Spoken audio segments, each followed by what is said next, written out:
Tahukah kamu bahwa jika kamu bermain di pasir atau bermain di tanah dalam waktu yang lama dapat meningkatkan resiko terkena satu penyakit ini? Yes, dan penyakit ini disebut sebagai infeksi cacing gelang atau kita kenal juga sebagai penyakit askariasis. Perkenalkan, nama saya adalah Dr. Kevin Mark, seorang dokter umum dan juga konten kreator yang akan hari ini membahas tentang penyakit askariasis dari awal sampai akhir.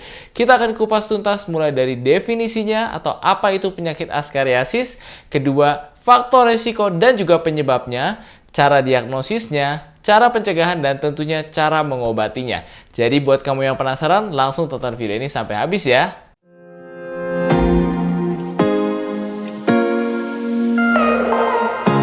Penyakit askariasis adalah infeksi cacing yang disebabkan cacing Ascaris lumbricoides.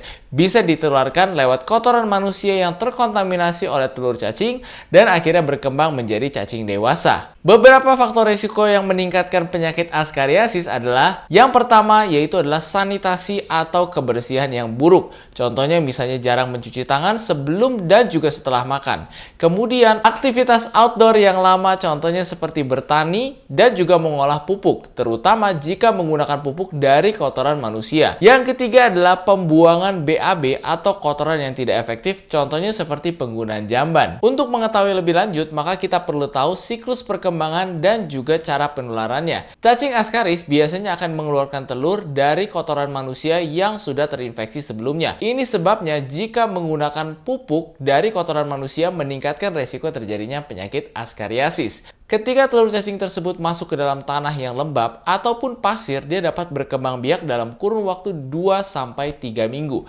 Ketika sudah mencapai fase dewasa atau kita sebut sebagai telur L3, maka dia dapat masuk ke dalam tubuh manusia untuk berkembang biak lebih lanjut. Beberapa gejala yang dapat timbul akibat penyakit askariasis ada 2 tahap. Tahap yang pertama adalah ketika cacing dewasa masuk ke dalam saluran cerna dan menimbulkan beberapa contoh gejala seperti mual, muntah, nyeri perut hebat, kembung, dan juga bisa menyebabkan penurunan berat badan yang cukup ekstrim.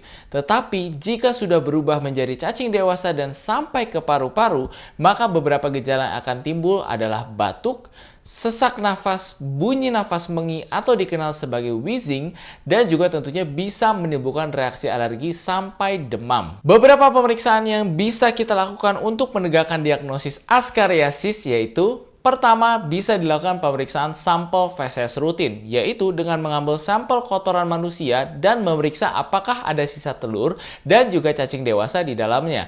Perlu diingat bahwa telur cacing askaris biasanya baru akan terlihat dan bisa dideteksi setelah 2-3 minggu cacing tersebut ada di dalam tubuh manusia. Yang kedua, jangan lupa juga kamu bisa lakukan pemeriksaan darah. Biasanya akan terlihat pertama kekurangan sel darah merah atau kita sebut sebagai anemia, dan juga bisa terlihat yang namanya eosinofilia, yaitu peningkatan kadar sel eosinofil yang dapat menandakan adanya infeksi cacing atau respon alergi pada tubuh kita. Dan yang ketiga, biasanya dokter juga akan menyarankan pemeriksaan fototoraks atau foto ronsen dada dan juga paru-paru untuk melihat apakah ada cacing dewasa yang mungkin menggumpal pada lapisan paru-paru dan sistem pernafasan.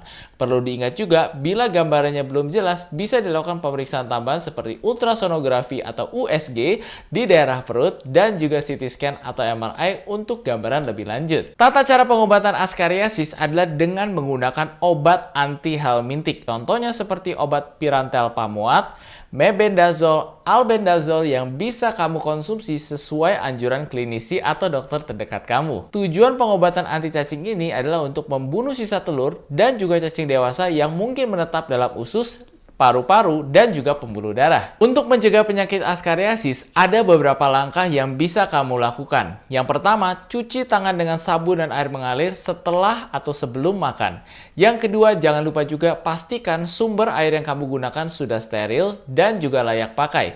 Yang ketiga, pastikan pengolahan limbah dan pembuangan kotoran sudah baik. Yang keempat, masak dan olah sayur dan daging yang akan dikonsumsi secara matang dan dicuci dengan bersih. Dan yang terakhir, jangan lupa rutin konsumsi obat anti cacing atau anti helmintik setiap 6 bulan sampai 1 tahun sekali sesuai dengan anjuran dokter. Jadi itu ringkasan tentang penyakit askariasis. Gimana teman-teman? Menurut kamu bermanfaat atau enggak nih? Kalau kamu ada pertanyaan, jangan ragu-ragu langsung tulis di kolom komentar dan share video ini jika menurut kamu bermanfaat. Plus, jangan lupa subscribe untuk tips dan juga konten kesehatan bermanfaat dan menarik lainnya.